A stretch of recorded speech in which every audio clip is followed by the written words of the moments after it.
Salut la compagnie, c'est Jules Melon et aujourd'hui dans la Pro Ciné Critique, attention chef-d'œuvre, puisque je vais vous parler de l'un de mes films préférés d'Hayao Miyazaki, Le Château dans le ciel, sorti en 1986, 2 ans après Nausicaa de la vallée du vent dont je vous ai parlé il n'y a pas longtemps, et il s'agit ici du premier film véritable des studios Ghibli, enfin plutôt des studios, Djibouti. parce que ça se prononce comme ça en japonais, ça il faut le savoir, hein. Bon courage si vous voulez refaire la prononciation sans son récupéré sur internet. Un de mes Miyazaki préférés, avec Le Voyage de Chihiro et Princesse Mononoke, c'est mon top 3. Et c'est peut-être d'ailleurs l'un des premiers que j'ai vu à l'époque. J'ai dû voir Chihiro Mononoke et Le Château dans le ciel plus ou moins en même temps. Et c'est resté dans mon cœur. Pour moi, c'est l'histoire d'amitié, d'aventure parfaite, ce film. Une amitié profonde entre une jeune fille et un jeune garçon. Alors cette jeune fille qui s'appelle Chita, retenue prisonnière par un méchant, Musca, parce qu'elle a une pierre volante qui donnerait la direction d'une île magnifique et volante de le monde de Laputa. Elle est retenue prisonnière et là, elle essaye il y a des pirates qui attaquent parce qu'ils veulent aussi récupérer cette pierre et le trésor qui serait autour. Et la pauvre fille, dans cette attaque, se retrouve projetée dans le vide. Et c'est là qu'avec la pierre volante, déjà, elle est sauvée et puis récupérée par Pazu, un jeune garçon qui travaille dans la mine dans des conditions de pauvreté assez intenses. Et à partir de là, une grande amitié se lie entre ces deux jeunes enfants. Et Pazu fera tout pour sauver Chita. C'est magnifique parce que voilà l'héroïsme à l'état pur, désintéressé de l'argent, désintéressé des valeurs. Lui, ce qui l'intéresse, c'est retrouver son ami et la sauver coûte que coûte. Et d'ailleurs, aucune ambiguïté, il n'y a pas d'amour entre les deux, c'est vraiment de l'amitié désintéressée et profonde. Je trouve ça beau. Il y a une certaine naïveté là-dedans qui est magnifiquement dépeinte par Miyazaki. C'est rare ça, c'est très très rare. Parfois on imaginerait qu'ils pourraient être ensemble, mais franchement aucune. Voilà, il y a cette sensation de lien entre les deux qui se crée, magique. Donc évidemment, puisque cette pierre magique, cette pierre volante détenue de génération en génération par la jeune fille Chita, montre la direction d'un château dans le ciel, d'une île flottante, Laputa, évidemment on va s'y retrouver sur cette île à un moment dans le film, mais pas que, parce que finalement le film prend son temps, il dure plus de 2 heures, prend son temps pour installer les personnages, il y a des passages de poursuite plutôt bien faits, des beaux moments d'action, entre donc les pirates, le méchant Musca et l'armée autour, les deux jeunes enfants qui essayent de s'enfuir. Et ce qui est intéressant, c'est que les pirates du début deviennent très vite les alliés des enfants, et moi je trouve ça génial quand vous avez des potentiels méchants au début auxquels on s'attache et qui évolue positivement dans le film. Parce que voilà, c'est pas si manichéen que ça finalement. Vous avez les gros méchants d'un côté, les enfants de l'autre, et il y a les pirates au milieu qui naviguent, c'est le cas de le dire, du côté obscur vers le côté plus lumineux. Et puis Dora, la chef des pirates, quel personnage splendide je trouve, à la fois dur, impitoyable, mais qui montre une humanité sans pareil. Des personnages comme ça, on n'en voit plus beaucoup écrits, que ce soit d'ailleurs en animation ou en cinéma. C'est l'art de Miyazaki, vraiment, de travailler ces personnages de façon extrême, avec toujours ce grand méchant qui traîne là. Alors là, le méchant, Musca, il est totalement laconique et parfait, vraiment. Et puis, ouais, non, mais au niveau de l'animation, ça passe super bien, au niveau des couleurs, des décors.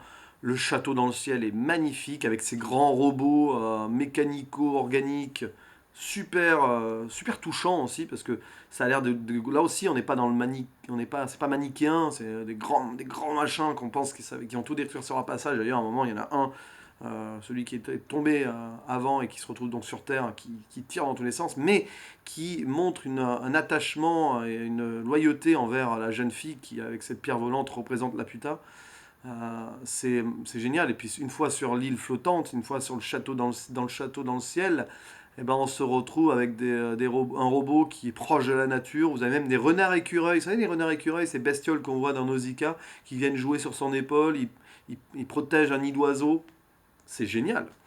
Et d'ailleurs, ce film, c'est vraiment, là encore, une grande critique de l'armée et de la guerre. On voit ça dans Nausicaa, c'est vraiment une suite logique. Et puis une critique des nouvelles technologies aussi, puisque Laputa, c'était un monde super en avance sur son temps, peut-être un peu extraterrestre, on ne sait pas, avec des nouvelles technologies hyper avancées. Et ce monde est tombé dans le déclin, probablement à cause de l'excès de l'homme, enfin, des gens qui étaient dessus, sûrement des hommes, puisque, bref, j'en dis pas plus. Et c'est tombé dans le déclin et la nature a repris ses droits. C'est le message, la nature a le dessus, et c'est toujours comme ça avec Miyazaki. On le voit dans Mononoke, évidemment. On le voit aussi un peu dans Chihiro et dans d'autres de ses animés.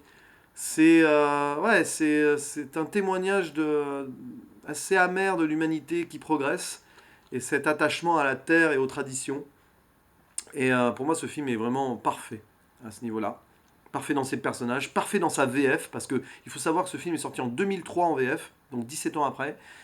Et bah, je l'ai vu qu'en VF, et la VF est parfaite. Ils ont vraiment fait un grand boulot dessus, avec notamment la voix de Dora qui transcende le personnage, cette voix éraillée comme ça un peu dure, faite par Perrette Pradier, une grande doubleuse française.